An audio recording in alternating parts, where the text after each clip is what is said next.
Bhagavate Vasudevaya. Namo Bhagavate Vasudevaya. Já.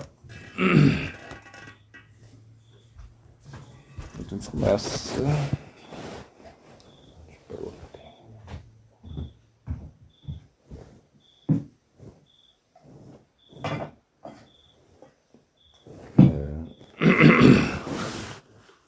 Pessoal amado.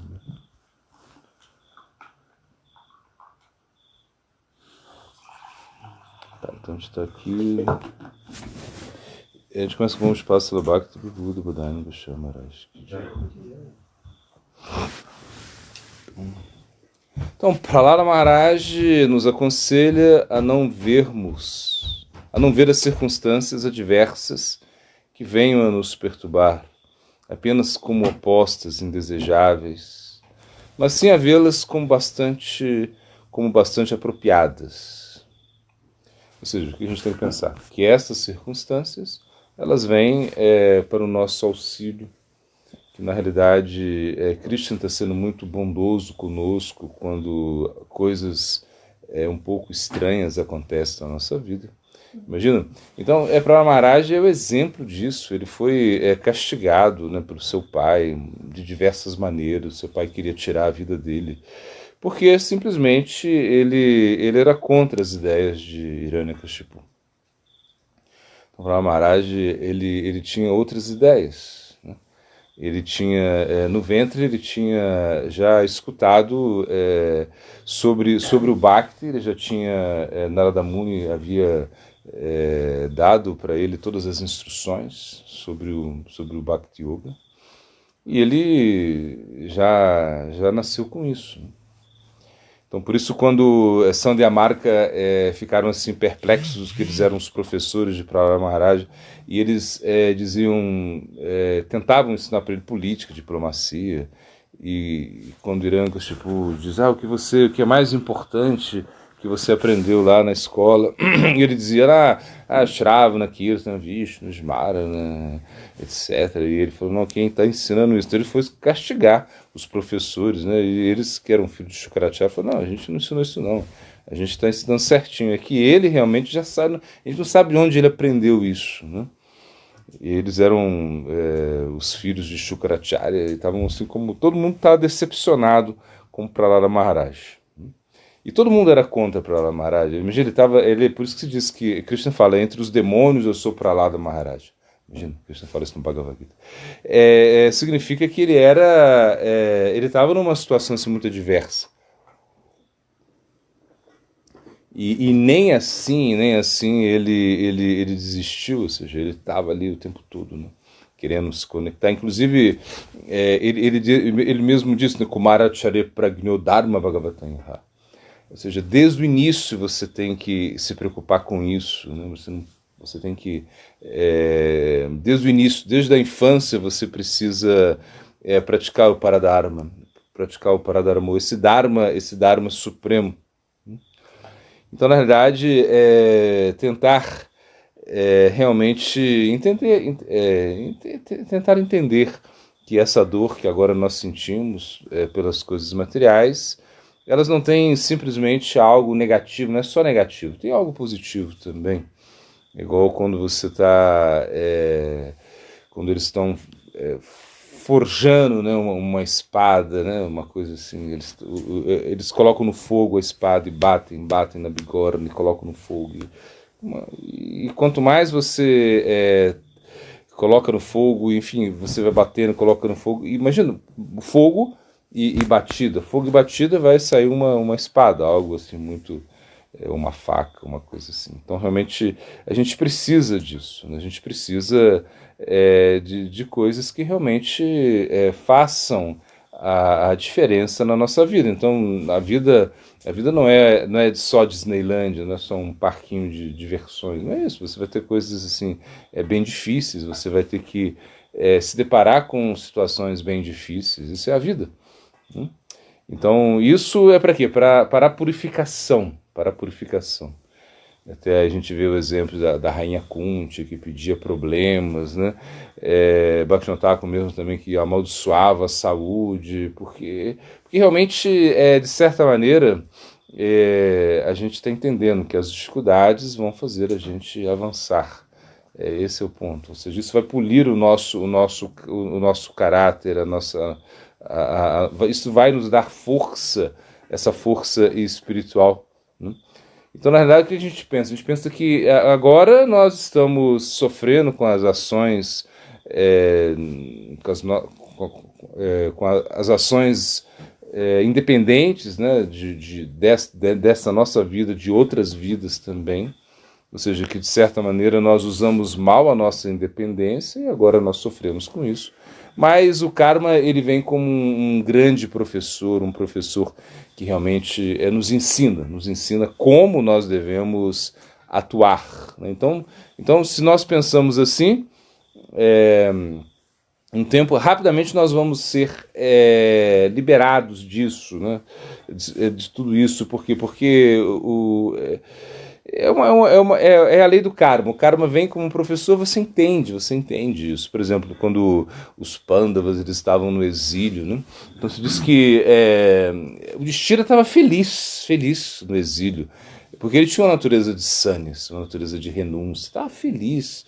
Imagina, ele estava lá vestindo com casca de árvore. Então era o momento que ele sentava com os brahmanas, com os ascetas que pregavam, e ele ficava escutando isso e comendo só raízes, né?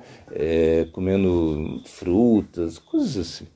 E de repente Draupadi, Bhima, eles estavam muito bravos, assim, eles não paravam de pensar na vingança que eles iam ter que... Então eles estavam assim como esperando, contando os dias assim que eles iam cortar a cabeça de todo mundo, né? Queriam vingança, queriam sangue, né? E uma hora Draupadi ela provoca o Yudhishthira, ela fala assim: mas como é isso? Você é a personificação do Dharma. Yudhishthira é a personificação do Dharma. Tudo que você faz de acordo com o Dharma. Inclusive a gente está aqui, mas você acha justo isso? Imagina, eles trapacearam no jogo, eles me humilharam, e a gente foi mandado para a floresta, fomos desterrados, perdemos tudo. Qual é a função, qual é o significado disso? Ela não via, né, significado. E o Yudhishthira, o que ele disse? Ele falou: olha, você tem que seguir o Dharma por seguir o Dharma mesmo. Você não tem que ficar se preocupando se está certo, se está errado. Você faz aquilo que é certo, você segue, você realiza o seu dever, né? Então, na realidade, quando a gente pensa assim, olha, eu mereço esse castigo, né? Como nesse exemplo, a criança ela tá fazendo uma birra, uma pirraça, está muito birrenta, e a mãe vai lá, ela faz uma travessura, e a mãe vai lá, começa a castigar nela, bater nela, sei lá, bater assim, com todo carinho, né? E ela começa a bater na criança, e a criança começa... Se a criança diz: mãe, bate mais forte porque eu mereço, isso é meu karma, eu fiz isso e agora eu preciso aprender, bate, a mãe já começa: não precisa, ela vai perder. Imagina, qualquer mãe perderia o ímpeto de castigar o seu filho. Agora, se a criança grita, quanto mais grita, mais vai apanhar. Então, na realidade, é isso. Quanto mais a gente reclama, quanto mais a gente vai contra o karma, quanto mais você vai contra a punição que Maya Devi está nos colocando, mais você vai ter que sofrer, mais você vai ficar enredado nesse mundo material. Então, por isso, a gente não pode ver esse ponto como negativo, ou seja, aquilo que a gente está sofrendo nesse momento de dificuldade, né? Ao contrário, a gente tem que olhar aí que realmente é uma correção amorosa. Pramod Purusha Maharaj está dizendo: cada ser individual é em essência parte de Krishna, né? Divira Surupa Roy, Krishnera Nitadasa, Krishnera Tatasta Shakti, Beda Prakasha. Então você é uma parte de Krishna, você está conectado com Krishna, e realmente você precisa se refugiar em Krishna. Então é necessário o quê? Sambandha. Você precisa ter esse entendimento. Sambandha significa o conhecimento preliminar que você vai ter que ter. Então, eu sou uma alma espiritual, mas eu sou tatasta, ou seja, eu estou aí no meio. Então, de certa maneira, eu posso ser atraído por Maya, eu posso ser atraído por Krishna, então eu tenho o meu livre-arbítrio também, pequeno, mas tenho. Então, existe um relacionamento. Sambanda significa relacionamento, você tem um relacionamento aonde você está, você tem que entender isso. Devidam, você está no mundo material, né? Mahupiteya Purnajama Dukkhalayajvajvatam, ou seja, um mundo que é difícil, é difícil. Então o verso está falando, é difícil esse mundo, né? Tem muitas misérias, as kleshas estão aí, e realmente e além disso é temporário. Então você tem que entender que isso é sambanda, mas entender que você é de Krishna, você foi feito para Krishna, você foi feito por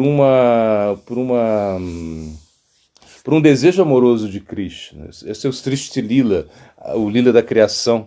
Então Krishna ele quer que você experimente o mundo material e você pense em algo diferente desse mundo material.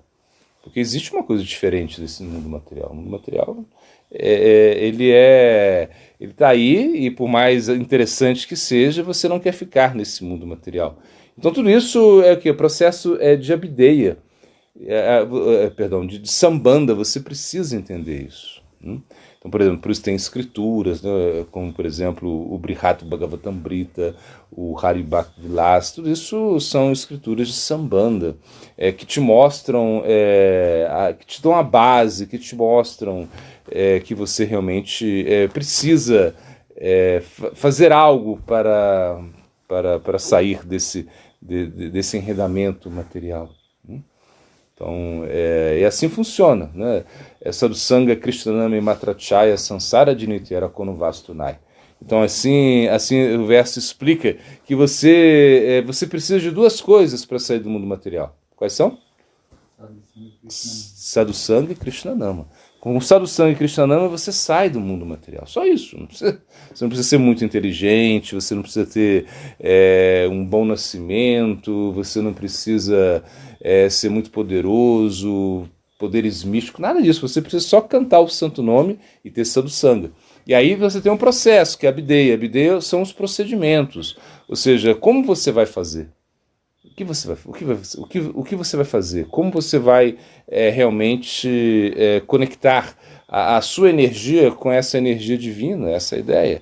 Que você vai cantar, que você vai... É Abideya, Shravana, Kirtana, Vishnu, Smarana, Padaseva. Você precisa realmente estar ocupado nessas atividades, né?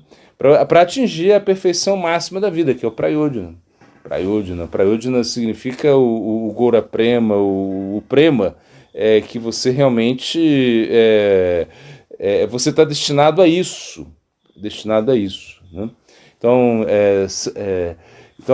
se diz, né, Sambanda Bideya Prayodhana. Mas Veda Shastra Karre Sambanda Bideya Prayodhana. Krishna Prema Bhakti Tina Mahadana. Acho que é isso, né? Ou seja, que esses três aspectos, né? Sambanda Bideya Prayodhana. Então, isso é o que? Isso é um tesouro que você tem. Então, você tem um tesouro. Então, quando você pega, por exemplo, o Bhagavad Gita, você entende o quê? Que Krishna, ele cantou isso para Arjuna. Foi uma canção, o Krishna está falando para você tudo ali, ou seja, é para você começar, para você pegar esse livro e ler todo dia. Sei lá, é você ler todo dia um verso, todo dia você meditar sobre isso. É um livro que realmente todos os transcendentalistas bebem desse livro. Bhagavad Gita, todos. Então, por mais que você vai nas academias de yoga, todo mundo fala do Bhagavad Gita, imagina Gandhi falava do Bhagavad Gita, o presidente da Índia fala, o primeiro-ministro, sei lá, Einstein, todas essas pessoas falam do Bhagavad Gita porque é uma coisa assim muito forte, muito poderosa. Então você abre o Bhagavad Gita, né, você fala do Bhagavad Gita, as pessoas, assim, é uma coisa bem universal. Então você precisa falar do Bhagavad Gita. E você precisa entender o quê? Que o Bhakti, o Bhagavad Gita, ele trata do Bhakti. É o Bhakti que ele está realmente querendo te mostrar no Bhagavad Gita. Ele está querendo te mostrar o Bhakti. Apesar que algumas vezes ele vai tratar do karma, ele vai tratar do Jnana, ele vai tratar um pouco da Ashtanga, do Dharma. Mas ao final é o Bhakti mesmo. É o Bhakti que ele está te levando para o Bhakti.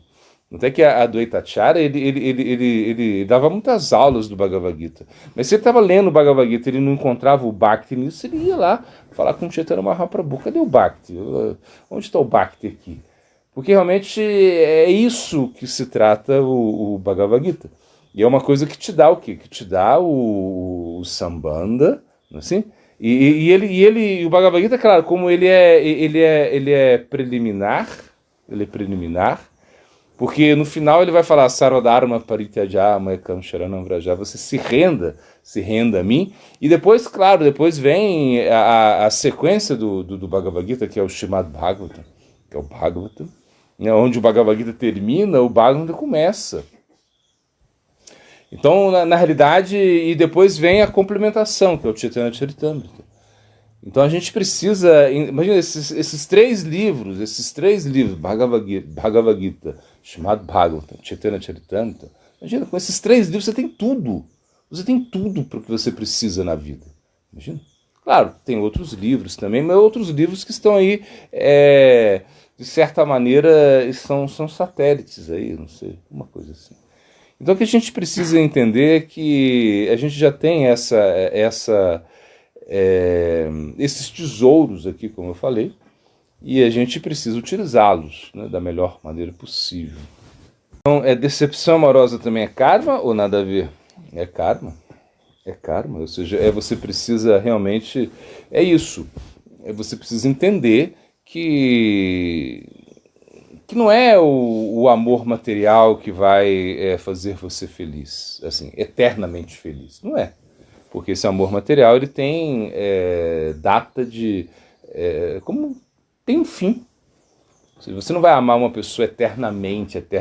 Não, você pode até ficar com essa pessoa o resto da vida. Mas chega uma hora que o amor ele se torna... Ou seja, primeiro aquela paixão, aquela luxúria, aquela coisa assim, então, né?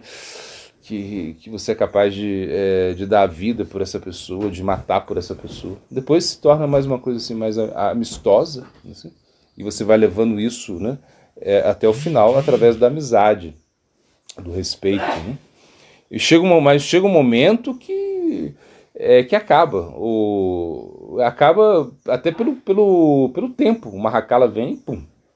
O grande tempo, o tempo poderoso vem e destrói. Alguém vai na frente, alguém vai partir antes de... Ou seja, alguém vai primeiro, mesmo que vão juntos, não importa, mas acabou essa relação.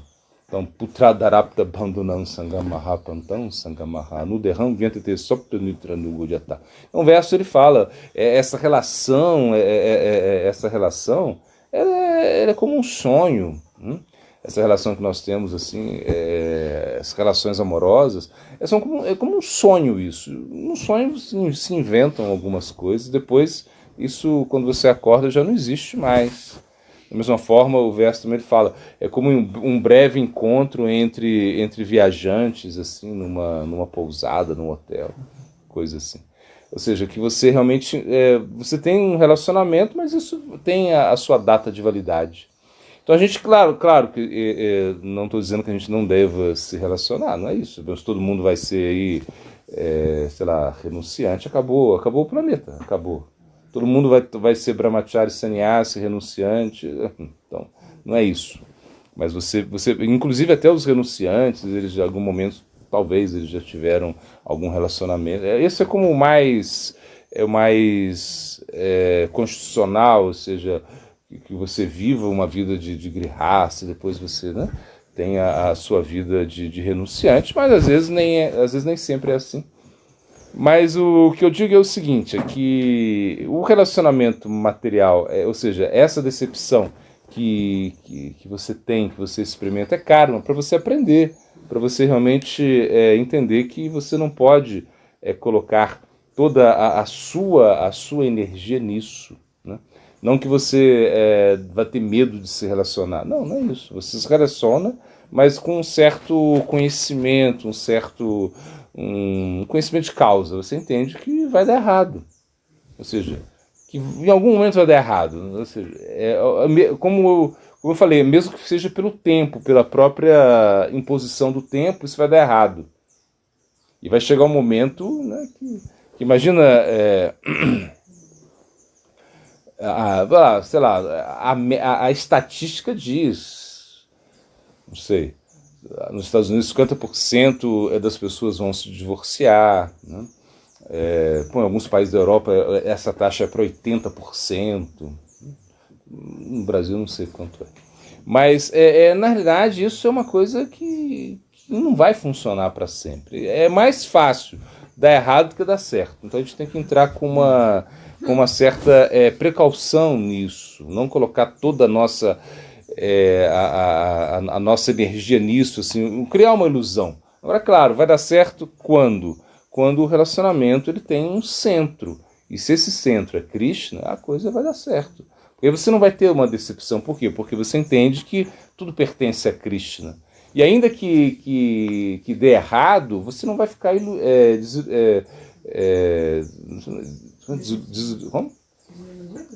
desiludido. Né? Você não vai ficar desiludido. Você não vai ficar desiludido. Deu errado, mas deu errado porque é assim. O mundo material é assim mesmo. Né? Então, eu acho que sim. Eu acho que essas decepções amorosas são karma, porque realmente você se decepcionou para aprender algo. E você também decepcionou outras pessoas nessa vida, em outras vidas. E agora você precisa sofrer essa decepção para você experimentar isso também. Isso é o karma. Ele vem como ajustando, corrigindo aí a sua trajetória. Né? Uma diksha, o Harinama, não sei. O Guru divide o seu karma, né? Como funciona? Eu não sei como funciona isso.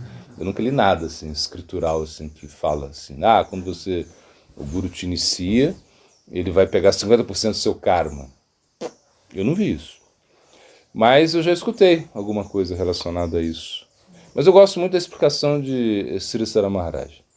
Ele fala que o Guru, ele é como uma pessoa, é como se fosse um médico, né? Um médico que e você como paciente. Quando o médico trata do paciente, o médico, de certa maneira, ele se influencia pelo sofrimento do paciente. Uma coisa assim. Então o Guru, ele, de certa maneira, ele está influenciado pelo seu sofrimento, pelas suas atividades. Né? E aí explicou, acho que foi Diva Goswami? Rupa Goswami, que o discípulo, o Guru não deveria ter muitos discípulos, porque senão isso pode atrapalhar o bhajana dele. E aí você pensa, mas como é isso? É no sentido que, porque tanto problema que o Guru vai escutar, que ele acaba tendo que... ele se distrai um pouco, né, assim, tentando resolver os problemas dos seus discípulos neófitos. Entende? Então, por exemplo, quando a gente vê assim, os gurus, né, lá respondendo o WhatsApp, ele abre, no dia que ele acorda, ele tem como 300 mensagens no WhatsApp, não sei o que, pessoal, no seu... Cara, é uma coisa assim, mas ele podia tá praticando mais, mas ele está aí como resolvendo os problemas, apagando incêndio, assim como um bobeiro tentando apagar incêndio, mas complicado. Então você vê quando os gurus, né, eles, por exemplo, vamos passar a Bhakti Vibhuda Bodhanga Chamaraj, ele fala que segura a maldição. Por que isso? Porque você realmente vai te prejudicar um pouco, em certo sentido. Se você está nessa posição de guru, sei lá, de realmente aceitar conviver com os problemas, né, dos seus discípulos, isso é um problema para você também. Agora, claro, quando o Sri Maharaj, né, ele estava escutando a Prabhupada Bhaktisiddhanta, ele estava dando uma aula do Padeshambrita. Acho que é do Padeshambrita. Não, é do Bhakti-rasamrita Sindhu. E em algum momento, esse Sri Maharaj pensou consigo mesmo. Ele falou, nossa, Quero ver eu só quero ver na hora que chegar nesse momento que ele já sabia, né? Que Rupa Goswami fala que o Guru não pode ter muitos discípulos, não pode construir muitas coisas, assim, que isso é proibido, né? Eu quero ver o que Prabhupada Bhaktisiddhanta vai falar. E quando o Prabhupada Bhaktisiddhanta chegou nesse momento, ele explicou de uma maneira muito simples. Ele falou, um rei, ele pode administrar o seu reino e cuidar muito bem da sua família. E às vezes uma pessoa comum, um chefe de família, ele não consegue nem cuidar da sua própria família, não consegue, porque então ele falou que é uma questão de capacidade pessoal. Então assim, quando você se inicia, a gente entende que o karma ele é desacelerado. Assim. É como, por exemplo, eles dão esse exemplo, o ventilador está girando, e você tira ele da tomada. O que acontece? Ele continua girando, só que ele vai perdendo a velocidade. Então a iniciação é mais ou menos isso. O seu karma, nesse momento você está modificando o seu karma, mas por quê? Porque você vai praticar. Então o Guru, ele modifica o seu karma através de você. Você precisa cantar o santo nome. Você precisa fazer Kadash. Você precisa respeitar Jamastri. Você precisa escutar Srimad Bhagavatam. Aí você vai diminuir o seu karma. Então aí nesse sentido... É fácil você entender que o Guru está pegando o seu karma, tá tomando o seu karma, entende? Agora não é assim, me iniciei, então metade do meu karma foi embora. Então vamos iniciar de novo. Uma coisa assim, né? Não, mas não é isso. Eu acho que não é isso. Eu entendo, né? Que às vezes alguns devotos falam assim, mas não sei se é bem assim.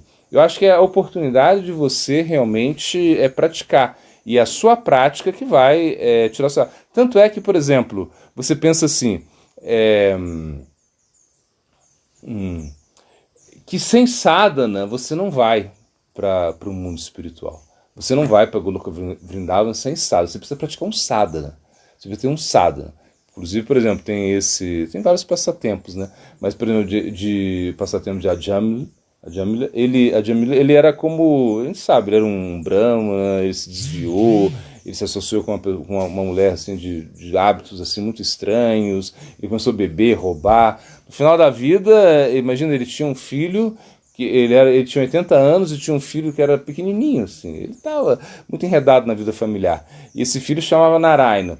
E quando ele está abandonando o corpo, ele começa a chamar Narayana, ele é muito apegado a esse menino, e de repente, pum, ele está morrendo, e aí os Jamadutas vêm agarrar ele, né, porque está cheio de atividade pecaminosa, e nesse momento os Vishnudutas aparecem e começa um debate filosófico ali, não pode, mas eles cometeram muita atividade, mas no final ele cantou, ele chamou Narayana, então só isso já valeu. Aí você fica, uau. Mas mesmo assim, quando os Vishnudutas conseguiram derrotar os Jamadutas, o que aconteceu com ele? Ele foi para Haridwara, ele foi praticar, né, vida espiritual. Ele praticou, acho que 12 anos ali, uma coisa assim, 12 anos, para depois ir para Vaikunta, né? Entende? E a gente tem vários exemplos disso também. Ou seja, é que você não vai. Então, porque você foi... você pode ter recebido a misericórdia, mas você tem que praticar.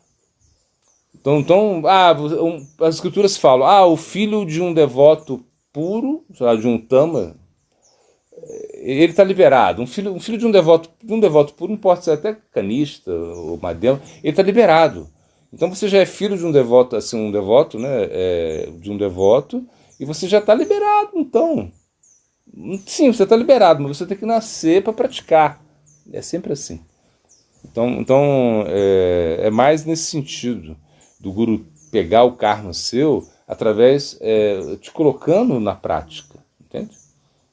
Então ele te coloca na prática para você praticar. Aí sim, está tomando o seu karma.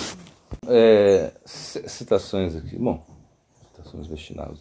Bom, de repente, certa vez, Srila Prabhupada Bhaktisiddhanta Sarasvati Goswami Thakur, ele contou, um dia um sadhu que estava cansado durante uma longa jornada pela floresta do Rajastão, então ele começou a orar para Bhagavan, né? Ele disse, Bhagavan, consiga um cavalo para mim, eu quero um cavalo. E eu não consigo mais andar, né? Por favor, né? E depois de algum tempo, uma égua muito bonita apareceu em frente do sábio. Ele queria montar na égua, mas imediatamente ela deu à luz a um bebê, um cavalinho. Né? Então agora aquela égua não conseguia mais correr. E aquele sábio tinha que cuidar do bebê recém-nascido, do cavalinho, né? Segurando ele no colo, uma coisa assim. Nesse momento o sábio começou a gritar: ó Deus, eu queria montar no cavalo, mas agora o cavalo está montando em mim. Né? Dessa maneira, Prabhupada costumava dizer que a maioria de nós quer algo de Bhagavan. Né? E finalmente tudo que demandamos de Bhagavan acaba se tornando um fardo pesado para nós. Né? Então, incrível. O que isso quer dizer?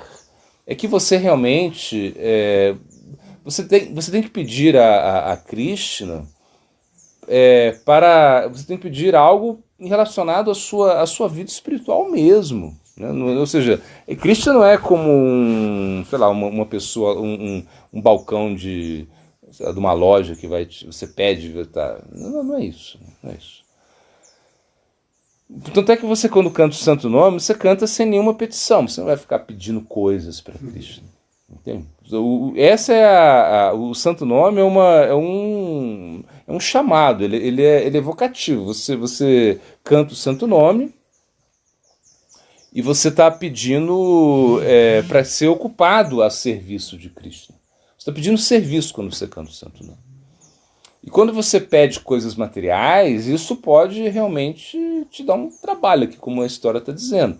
Imagina, o cara queria um cavalo e veio uma égua que tinha um bebezinho, ele teve que cuidar disso. Na verdade, como aqui, o cavalo está montando nele. Ele queria montar no cavalo, mas o cavalo está montando. Ou seja, ele teve que cuidar de um cavalinho. Então, na realidade, a gente entende que nós pedimos para Krishna bênçãos espirituais. Você pede para ser mais humilde, para ser mais tolerante, você pede você está pedindo para se conectar com um guru fidedigno, você está pedindo para se render a Krishna. Essa é a maneira de você pedir coisas, porque no mundo material as pessoas estão conseguindo coisas materiais, entretanto isso não está resolvendo o problema delas. Cada vez mais elas estão enredadas no mundo material. Isso, essa história mostra que o enredamento que você realmente adquire no mundo material. Cada vez mais você se enreda aqui. Então, por isso a gente deveria realmente deixar de querer coisas, de pedir coisas. Isso se trata o Bhakti, quando você realmente deixa de pedir coisas, mas você também não está rejeitando as coisas, como o Gyana. No Gyana, o Gyana ele não quer coisas, ele não quer saber de nada. Ele está se afastando das coisas. Já no karma, né, o caminho do karma, você está pedindo coisas. Você, claro, de certa maneira, o caminho do karma, ele é bom também. Por quê? Porque você pede coisas, mas você entende que existe um compromisso. Que você precisa ser dharmático, que você precisa dar caridade. Então existe aí um compromisso. Então o caminho do Varnashram é uma coisa. Até Krishna ele fala, né? Enquanto Tavat Karma. Como é esse verso? Eu esqueci. Enquanto existia um apego pelos deveres, né, do Varnashram, enquanto você não desenvolve. Perdão, enquanto você não desenvolve um apego genuíno, né? Pelo canto, não desenvolve um apego pelo canto do Santo Nome, ou seja, quando você não se sente atraído, né, por Harinama, pelo canto, por escutar, é melhor você se ocupar nas suas atividades do Varnashram. Né? É mais ou menos isso.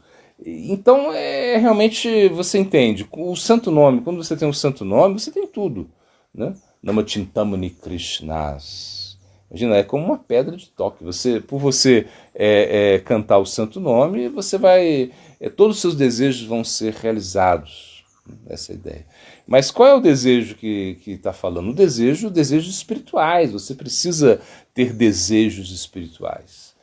Se você deseja, deseja espiritualmente, deseja coisas espirituais, deseja rendição, deseja conexão com os sadhus.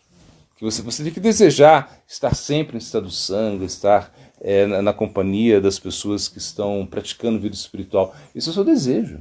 Esse deveria ser o seu desejo genuíno, e não coisas materiais, porque as coisas materiais elas podem enredar você cada vez mais no mundo material.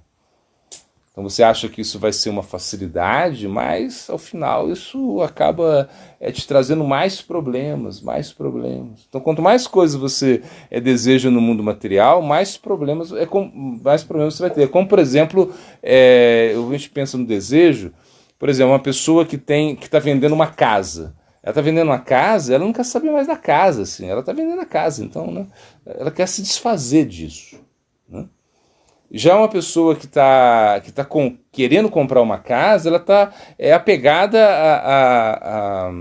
à manutenção da casa, ou seja, ela está pensando em como eu vou melhorar a casa.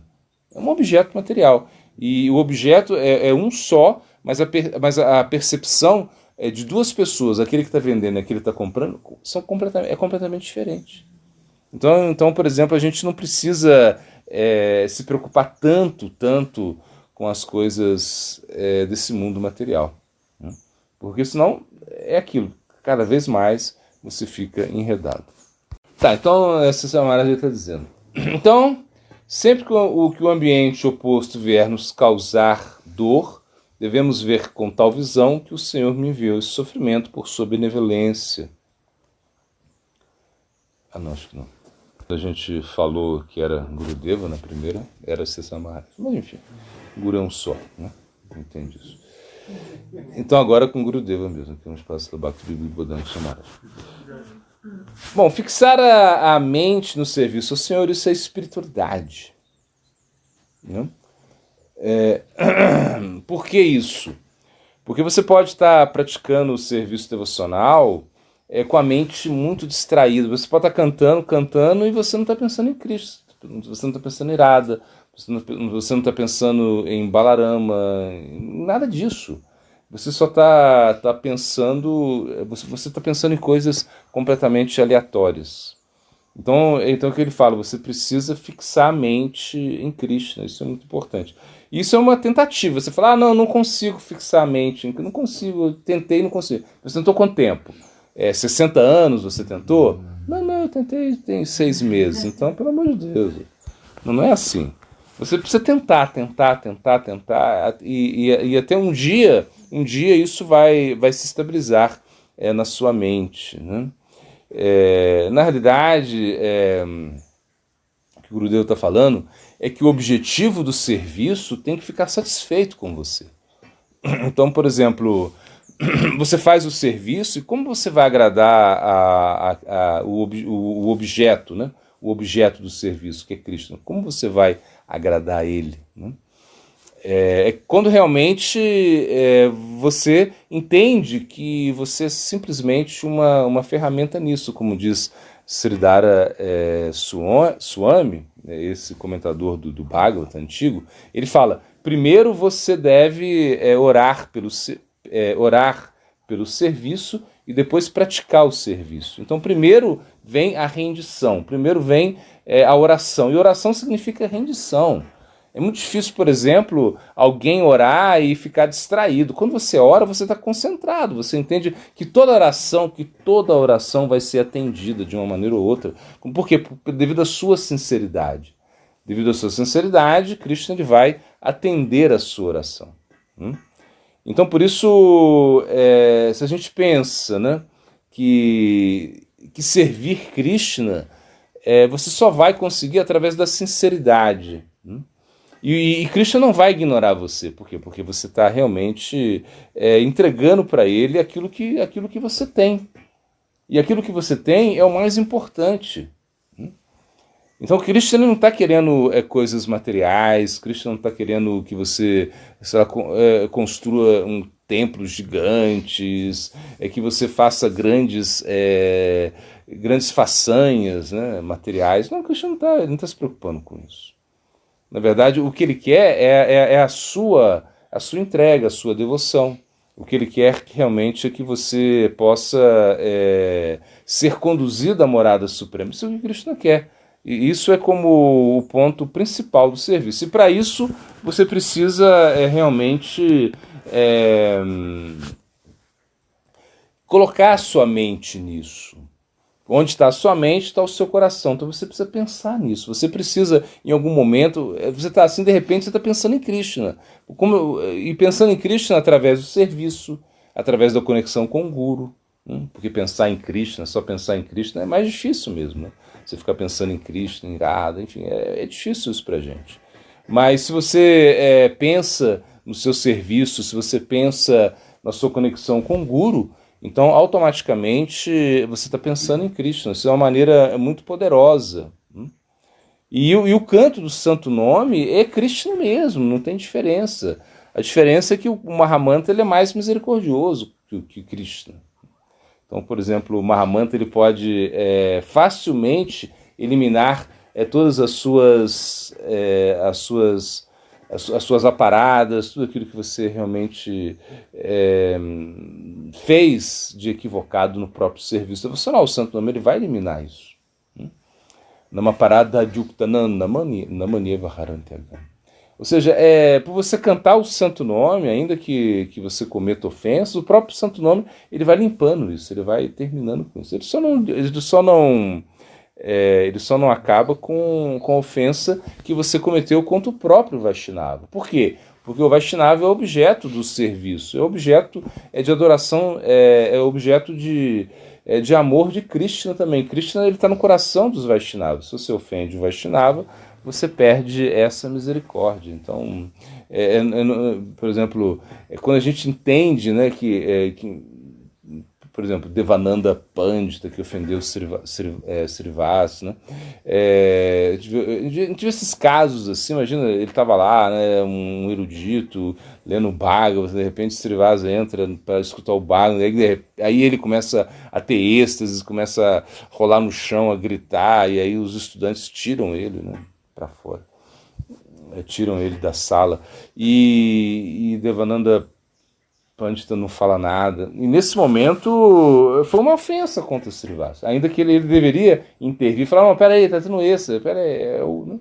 Mas ele não fez isso. Então ele teve que sofrer uma consequência devido à sua ofensa. E ele era um grande assim, esperto no Bhakti. Mas é isso. É quando a gente realmente não se conecta com o objeto do nosso serviço, que são os Vaishnavas. Os Vaishnavas eles representam Krishna, então por isso a gente precisa realmente se guiar por essa conduta, né? Tá sempre nessa conexão com Sadguru, Vaishnavas e Bhagavan. Aqui na biografia de Prabhupada Bhaktisiddhanta, ele está falando quando o Prabhupada Bhaktisiddhanta esse capítulo fala muito do Drishya Vichara, ou seja, esse aspecto, essa revelação, a revelação, ou seja, quando você realmente consegue ter o verdadeiro darshana, ou seja, a verdadeira visão espiritual. Então, aí está contando que o Prabhupada Bhaktisiddhanta estava parado na porta do santuário interno, olhando para as deidades, Sri Guru Gauranga Gandharva Giridhari, que são as primeiras deidades, né, a Adimata, essa mata original, esse templo original. As primeiras deidades são essas, né, Sri Guru Gauranga Gandharva Giridhari. E como o Prabhupada não estava usando seus óculos, né, um discípulo que o acompanhava sugeriu que talvez ele não conseguisse ver as deidades corretamente, né? Então o Prabhupada sorriu e disse para ele: não devemos pensar no Senhor Supremo como objeto da nossa visão. Em vez disso, devemos meditar sobre como podemos adquirir alguma qualificação para nos tornarmos dignos da visão dele. Ou seja, entender que ele vai nos ver. Isso é o Darshana. Quando você vai ao templo, você vai ter o Darshana. E o Darshana significa que você não vai ver, que você vai ser visto. É como também com outro passatempo, né? Com o próprio Bhaktisiddhanta, que dois devotos, acho que eram dois brahmacharis, eles foram tomar o darshan de Jagannatha e, bom, pediram para Prabhupada Bhaktisiddhanta, uma coisa assim. E quando eles voltaram, Prabhupada Bhaktisiddhanta perguntou, então, vocês viram Jagannatha? Ele falou assim, quando eles iam responder, vocês viram Jagannatha? Não, a gente viram Jagannatha? Ficaram se tremendo, assim. Aí falou assim, não, eles falaram, não, a gente não viu Jagannatha, a gente não viu Jagannatha. É uma coisa assim. Ou seja, por quê? Porque na realidade, quando você vê, se você vê o seu Jagannatha, você vai ver o quê? Você vai ver uma deidade que não está completamente acabada, né? Com os bracinhos assim, com os olhos arregalados. Mas não é isso, não. É você chegar ali e a deidade te dá o darshana. Essa é a verdadeira visão. E isso você só vai conseguir com os olhos espirituais. Por isso, quando a gente se aproxima da deidade, a gente tem que se aproximar através da oração, através da audição também, ou seja, você vai escutar. Então você vai escutar, você vai ter o darshana, a verdadeira visão da deidade, quando você começa a escutar o sadhu. Sem escutar o sadhu, você não vai conseguir enxergar, você não vai conseguir perceber a deidade. Então a gente percebe através da audição, através dessa prática, né? Então, ele continua aqui. Seguindo o exemplo do Sr. Chaitanya, Prabhupada Bhaktisiddhanta recebeu Darshan Jagannatha Puri à distância, de trás do Garuda Stamba. Então, ele não precisava, né? Ele não queria na entrada do templo, né? Imagina, na entrada do templo. Ele explicou, ficaremos atrás de nosso guru, Garuda. Jagannatha olhará para Garuda, porque Garuda é o seu devoto. Muito interessante, porque a gente vê, né, muitas pessoas ficam muito tristes, né, que não podem entrar no templo de Jagannatha, né, e aqui para o Bhaktisiddhanta ele está explicando, ou seja, não é bem isso não, você querer estar lá na frente, o primeiro, não é isso, né, não é isso, né, isso não é a verdadeira conexão. A conexão vem através do seu devoto. Então está Garuda ali e você tem o Darshana de Jagannatha através de Garuda, que é o devoto do Senhor Jagannatha, né? Então ele fala, se você através de Garuda você vai receber o olhar misericordioso, né, do Senhor Jagannatha. E assim, e depois desse exemplo que ele deu, né, imagina, de chegar lá e ficar só perto estar no Garuda Stamba, né, nesse pilar aí de Garuda, e ele falou, né, o Jagannatha não ele não é Drisha, mas Darshta, né? Somente quando uma diva está totalmente livre da concepção de si mesma, como Drashta, e quando ela está totalmente situada na compreensão de si mesma como Drisha, de Jagannatha, e para ser desfrutada dele, né? Ou seja, se você tem esse sentimento que você quer ver, que você quer tocar, que você quer cheirar, então isso ele está falando, isso é uma coisa completamente equivocada, né? Você tem que ser desfrutado por Krishna, porque Krishna ele é o Purusha, ou seja, ele é o desfrutador supremo. Então tudo é para ele. Bhaktaram Yagna Tapasam Sarva Loka Maheshwaram. Então todo o sacrifício, toda a austeridade, tudo que você fizer tem que ser feito para a satisfação de Krishna. E assim você vai desenvolver essa atitude que ele está dizendo aqui, Sevomukha. Sevomukha, que significa que você adquire uma atitude de serviço. Então esse realmente isso é teu darshan de Jagannatha. Ele está falando com esses olhos untados pelo amor. Como você vai untar os seus olhos com amor? Através do serviço. Por quê? Porque o serviço é a dedicação. Por exemplo, quando você vê uma mãe, você vê que a mãe ela está fazendo, ela demonstra o serviço, a atitude, o amor através do serviço ao seu filho.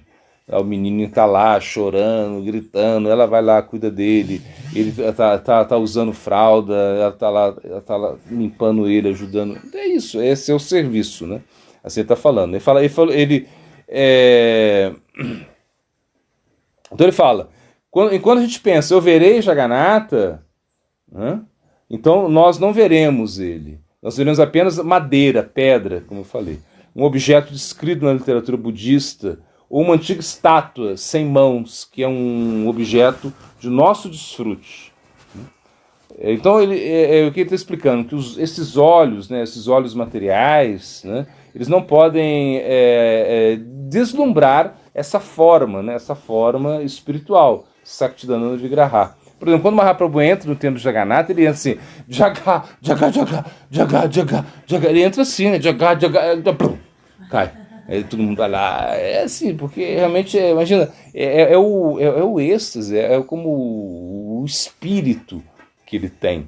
E claro, a gente entende que quando a gente vai no templo de Jagannatha, que as pessoas estão lá, né, toda aquela confusão delas quererem tomar o darshan de Jagannatha, isso não está errado, não é isso. Você fala, então não é com os olhos materiais, eu vou ficar, então, nem vou lá, nem vou em Jagannatha Puri. Não é isso, você vai tentar ter esse darshan, mas com verdadeiro sentido de serviço, sentido de rendição, sentido de conexão mesmo, que você entender que é Jagannatha que vai ver você, é Jagannatha que vai te dar a misericórdia, né? Então realmente você vai ter essa verdadeira percepção quando você cantar, quando você realmente quando você estiver ouvindo os Shastras, quando você estiver escutando o Harikatha, você vai ver isso. Até nesse passatempo, né, que os devotos estavam no Vraja Mandala Parikrama, e aí no final, assim, já estava acabando, no final eles tinha uma deidade lá que eles não viram, né, eu esqueci o nome da deidade, um local que eles não foram, e esse era o último dia, a última oportunidade de ver essa deidade, de tomar o darshan dessa deidade.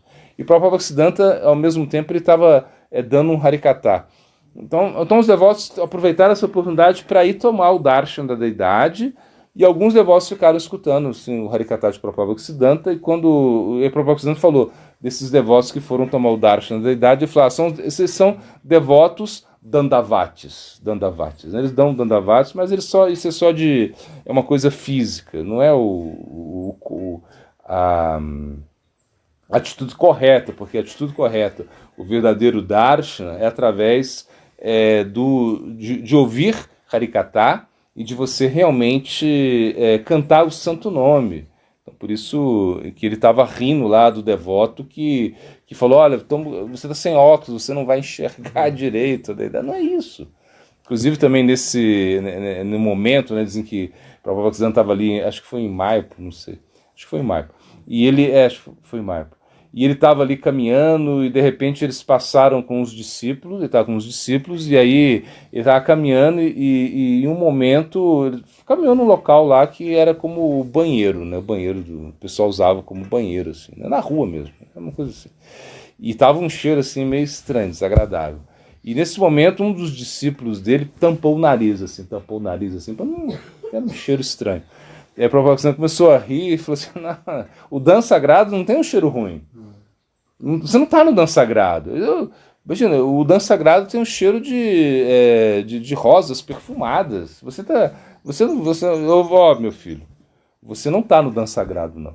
Eu sinto muito te dizer, mas isso não é o Dan Sagrado. Ou seja, quando a gente está no Dan Sagrado, a gente precisa realmente desenvolver mentalidade para experimentar o Dan. E no Dan Sagrado não significa você pegar um avião, pegar um trem e estar lá. Ou como diz Narottam Das Thakur, né? Quando verei Vrindavan, ele morava 20 anos lá. Quando será isso?